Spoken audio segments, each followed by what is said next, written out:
Hey babes, it's Charlotte Isadora and welcome to Brazen Babe Reviews.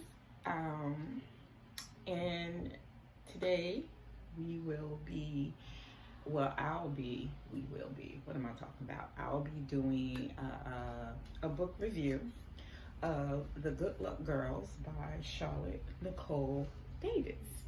Um, this is the ARC I received directly from the publisher. I do believe like in the month of July or something to that effect. They were doing like an Instagram type of a promo where they were sending folks the book, and you put a picture up on Bookstagram, Instagram, whatever folks want to call it. So, and this is how I got this little beauty into my hands. So, let's get to this thing, shall we?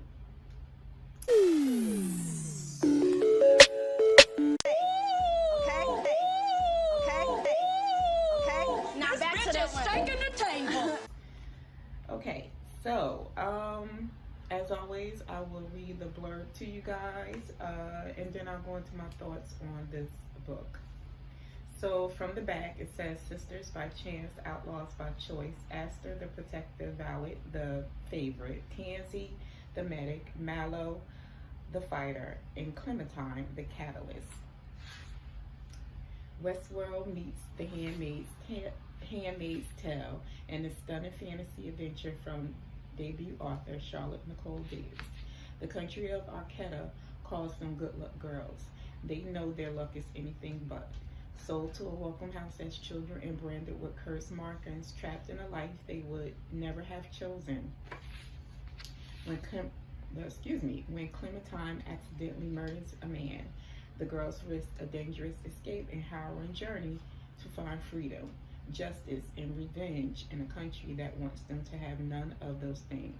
Pursued by Arquetta's most vicious and powerful forces, both human and inhuman, both human and inhuman, their only luck lies in a bedtime story passed from one good luck girl to another. The story that only the youngest and most desperate would ever believe. It's going to take more than luck for them all to survive. Okay, beautiful people, so that is your blurb for The Good Luck Girls by Charlotte Nicole Davis. Now, my general overall thoughts of this book is I liked it. I love the world building. I love the descriptions of this world of Arquetta that the author came up with. She really does put it in like this, like those old time Western type of worlds. That's how she built this world, built Arquetta. So, you have like gunslingers and, outlaws and, welcome houses, which, if you ever watch like the old time Westerns and whatnot, then, a welcome house is basically what they used to call whorehouses. So in this world, we have young girls that are basically groomed to, from, young ages when they go inside of these welcome houses. And then at the age of 16, they become good luck girls. They officially like work the house. But before that, they are basically like made to work around the house, cooking, cleaning, cleaning up after the other girls, things of that nature. So, so we have our main characters, which are Aster, Valet, Tansy, Mallow, and Clementine. As the back said, Clementine is the catalyst for the story because she, on the night that she kills this man, it was her first night being a good luck girl. She had just turned 16 and she was, she was going to be officially part of the house. So when she mistakenly kills this man, she reaches out to her sister Aster. Aster and Clementine are sisters. Valet, Tansy, and Mallow are just other girls that were inside of the house that they all were in. And when Clementine makes it known to Aster that she had, accidentally killed this man, you know, at that point, Aster realizes that, you know, hey, we can't stay here. They find out what she did, you know, they're going to put Clementine to death. So that's when they make their plans to escape the Welcome House that they're in. I think it was Green Gardens or something to that effect. You know, Aster knew at that point that they had to leave the house because Clementine would definitely be put to death for killing a brag, which is what they call the men that came to visit these welcome houses. They call them brags or whatever.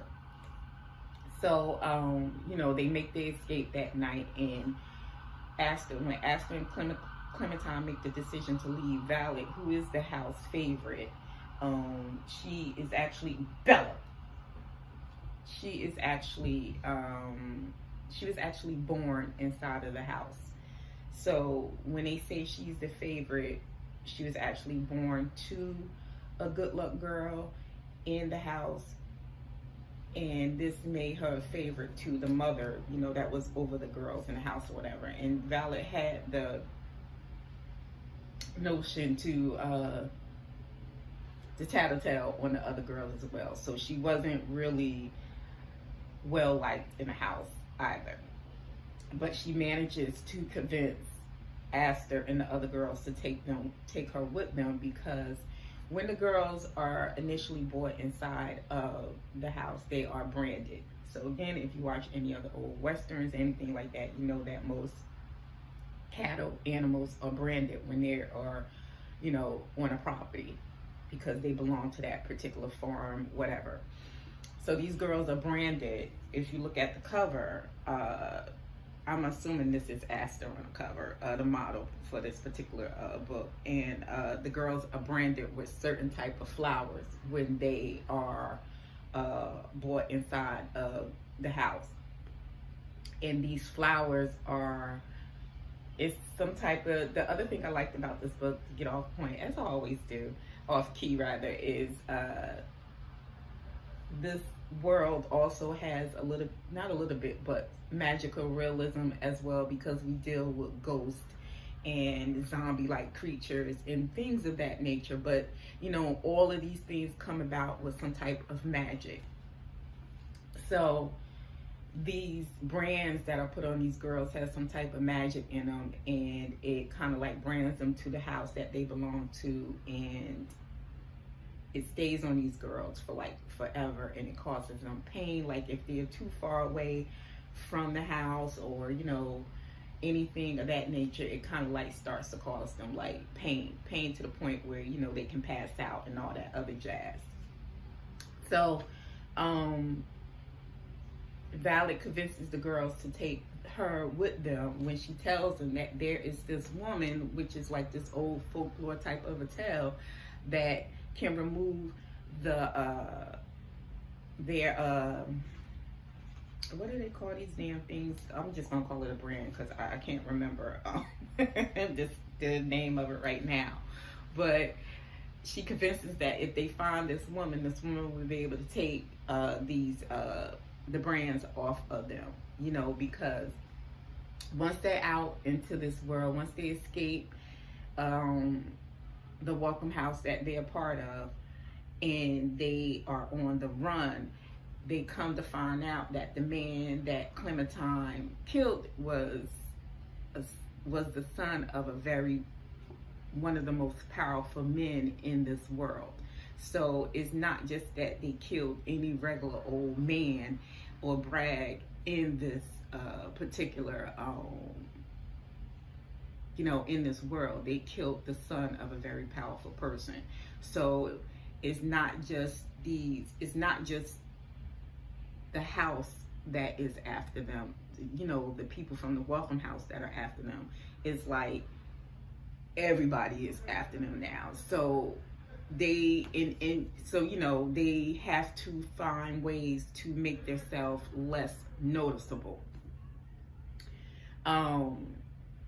So, you know, having their brands removed is just something that has to be done. So this is how Violet convinces them to take her with them when they first escaped the house.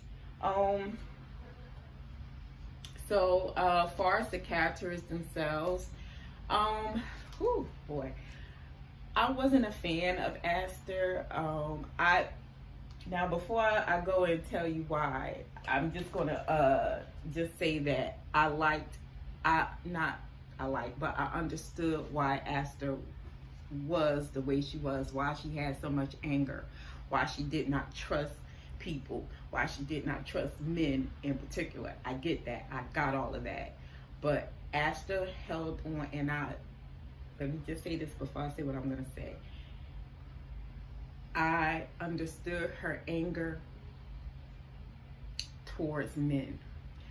But throughout this book, Aster was the most frustrating goddamn character I've ever read. And I'm just going to chuck that as her being young as well, because these girls aren't older than 18, because I believe Aster and Violet were either 17 or 18.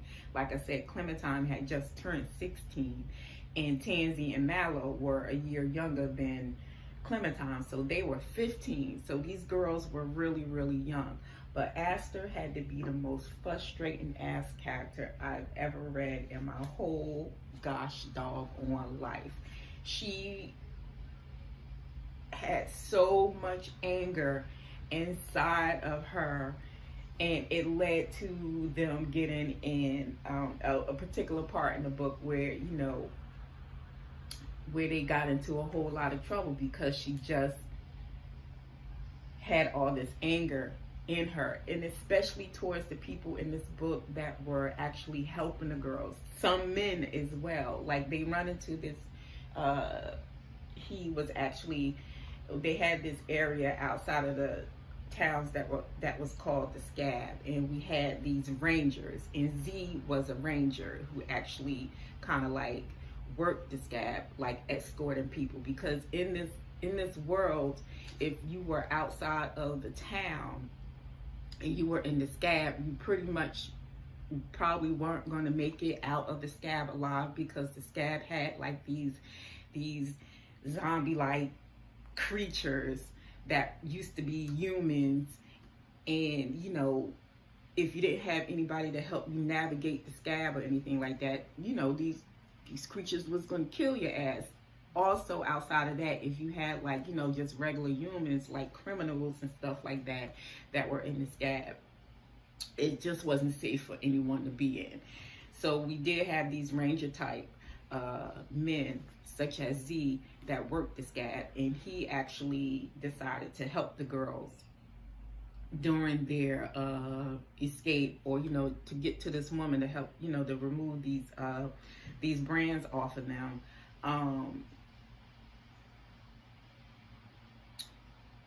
He actually decided to help them because Z had his own reasons for helping the girls as well. So you have to read the book to find out. But Z had his own reasons for helping the girls, you know, escape and get where they need to be and stuff like that.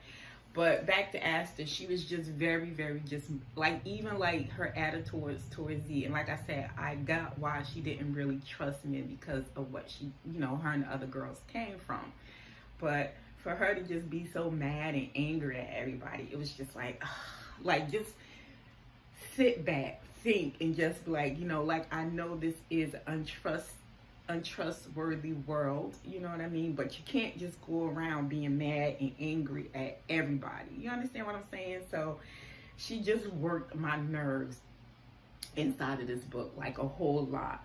But I do like that the author made her she did have some growth throughout this book, because by the time we got to the end of the book, there, even though it was damn near the end of the book, you know, she did get better at, you know, starting to trust people a little bit more, and, you know, especially the men that put their lives on the line as well to, like, help these girls, because they were wanted criminals, you know what I mean?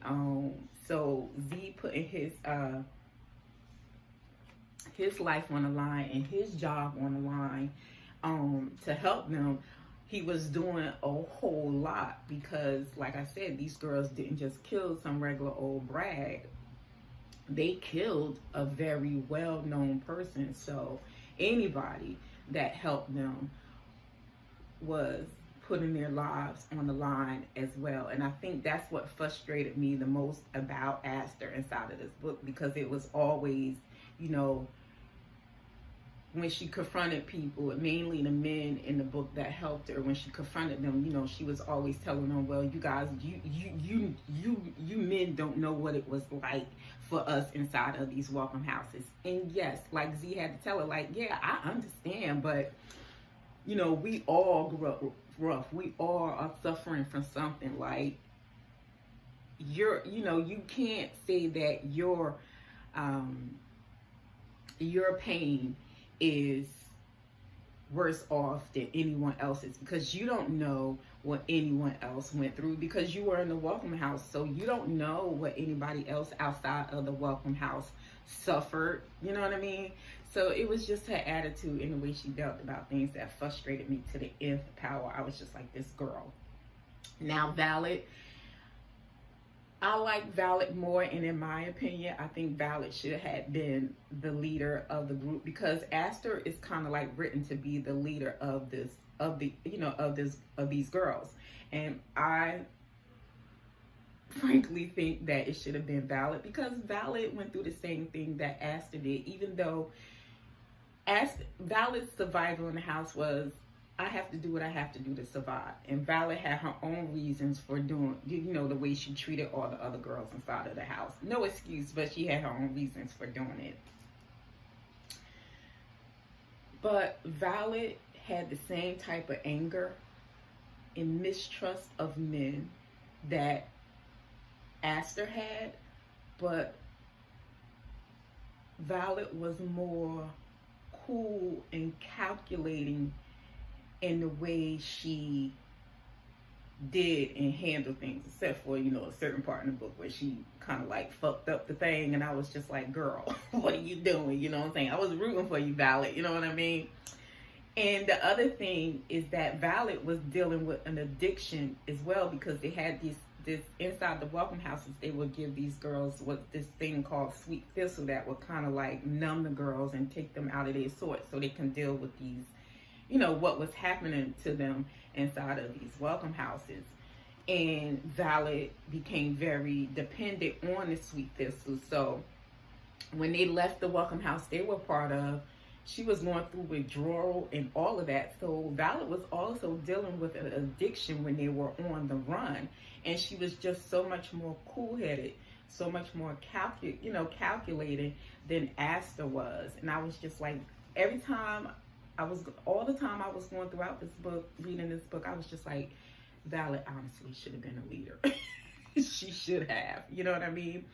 But as far as like Tansy, Mallow, and Clementine, they're pretty much made to be, you know, kind of like supporting characters, even though Clementine is kind of like the reason why the girls had to leave the welcome house in the first one place. But they're pretty much made to be like the supporting kind of like cast for Aster and Valid. But you know, all the girls are dealing with their own kind of ways of, you know, being out, you know, on the run and things of that nature. But for the most part, I really did enjoy this book. I think it was a really well done book. Like the writing, the world building, the way she just, you know, even though Aster frustrated me, just like the way she wrote these characters and her writing, the growth of these characters throughout the read was really something. Just it's a good, really good book, a really good young adult book. This is definitely young adult. So and it just shows, I think she just shows just like the strength and the perseverance of people when, you know, of oppressed people, you know, you know, when their backs are against the wall and they realize that, you know, they can't stay in this oppressed state anymore and they have to do what they have to do to get out of it. You know, that's what I took away from The Good Luck Girls. But it's a really well done book. Loved it. I'm going to rate this 4 out of 5 stars on Goodreads. Just loved it to death. So yeah. So if you're looking for a really interesting type read with an interesting world building, young adult novel, then I definitely recommend The Good Luck Girls. And I would say, yeah, you can have, like, you know, a young adult in your life read it, because there is some mentions of violence inside of the book, but it isn't like, you know, like gory or anything like that. You know, a young person can read this book and not walk away with it, you know, with any type of trauma or anything like that. So there's that. So that is my review and recap of The Good Luck Girls by Charlotte Nicole Davis. I say add it to your library if you should have it. And you see, it was a really good read for me because, you know, I tabbed the shit out of this book. It was really, really good. I loved it. So that's it for me, guys. I will try to get another video up soon. I was going to do my monthly wrap up for YouTube as well, but it's pretty much a podcast. So if you love podcasts, if you like listening to podcasts, the link to, you know, if you're watching me on YouTube, the link to the podcast is in the channel art. There you can get my full recap for the month of September. YouTube is just being very, very difficult when I try to upload the podcast to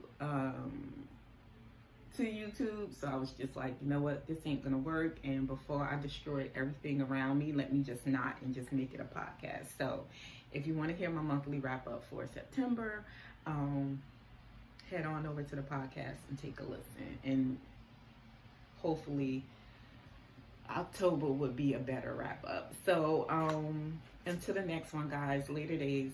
Bye.